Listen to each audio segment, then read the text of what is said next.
கடைசி என்னாச்சு வெனிசுலா உங்களுக்கு தெரியுமா இல்லையா? அண்ணன் சொல்றேன்னு போய் தட்டிப்பாரு வெனிசுலா அப்படின்னு. அப்படியே இண்டஸ்ட்ரி டெவலப் பண்ணி அப்படியே போய் காசை வச்சுக்கிட்டா தெருவில் பூரா பணம் மிதிச்சுக்கிட்டு ஓரா.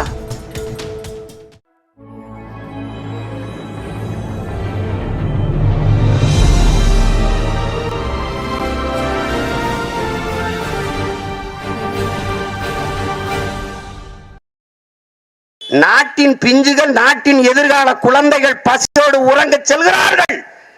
இதுபோல ஒரு துயரம், ஒரு கொடுமை எதுவுமே கிடையாது, எதுவுமே கிடையாது. வேளாண்மையை கைவிட்ட எல்லா நாடுகளும் பிச்சை எடுக்குது. இப்படிதான் வளர்ச்சி வளர்ச்சி வளர்ச்சின்னு போச்சு. வெனிசுலா ஒரு கம்யூனிஸ்ட் வந்தான், சாவேஸ். கடைசி என்னாச்சு வெனிசுலா உங்களுக்கு தெரியுமா இல்லையா?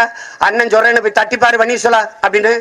இங்க பாரு, தொழிற்சாலை தொழிற்சாலை தொழிற்சாலை வேலை வாய்ப்பு, தொழிற்சாலை வேலை வாய்ப்பு, வேலை வாய்ப்புன்னு வேளாண்மை விட்டு போயிட்டு கடைசி என்ன தெரியுமா? அவன் என்ன முடிவு பண்ணாங்க தெரியுமில? அப்படியே இண்டஸ்ட்ரி டெவலப் பண்ணி அப்படியே போய் காசை வச்சுக்கிட்டா அப்ப உணவு பண்ண அதை இம்போர்ட் பண்ணிடுவோம், இறக்குமதி பண்ணிக்கிறோம்னா. உலகத்தில் எல்லா நாடுகளும் இறக்குமதி பண்ணி கொள்வோம் என்று நினைத்தால் எந்த நாட்டில் இருந்து இறக்குமதி செய்வாய்? எல்லா நாடு விட்டுருச்சு வேளாண்மையை. எந்த நாட்டில இருந்து வரும்? எந்த நாட்டில இருந்து வரும்? நான் கேட்கறதுக்கு பதில் சொல்லு. கடைசி என்னாச்சு வேளாண்மை சொல்லல? கட்டுக்கட்டா நீங்க நம்ப முடியாது என் உடன் பிறந்தார்களே, என் உயிருக்கினிய சொந்தங்களே, தெருவில் பூரா பணம் மிதிச்சுக்கிட்டு ஓரா. பணத்தை குறிஞ்சு ஒருத்தனை எடுக்கல. ஏன்னா பணத்தால பயன் இல்லை, சாப்பிட ஒண்ணும் இல்லை.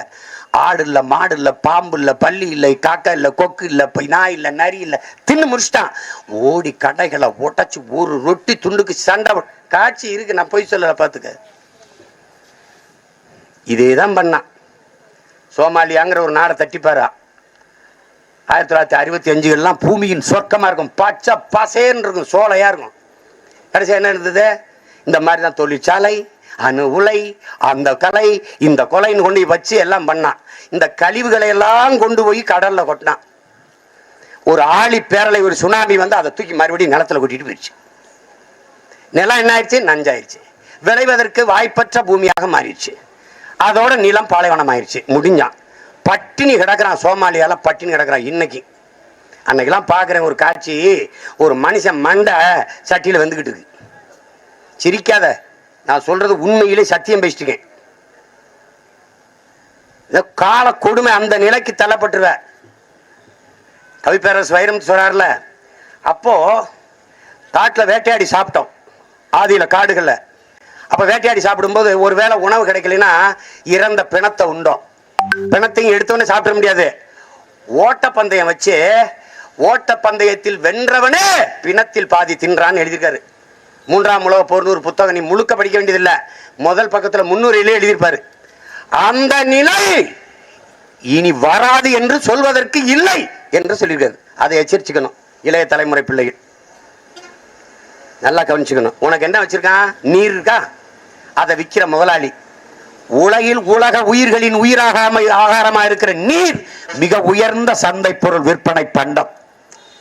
உறிஞ்சி உறிஞ்சி உறிஞ்சி உறிஞ்சி விற்கிறான். அது எப்படிப்பட்ட செயல்?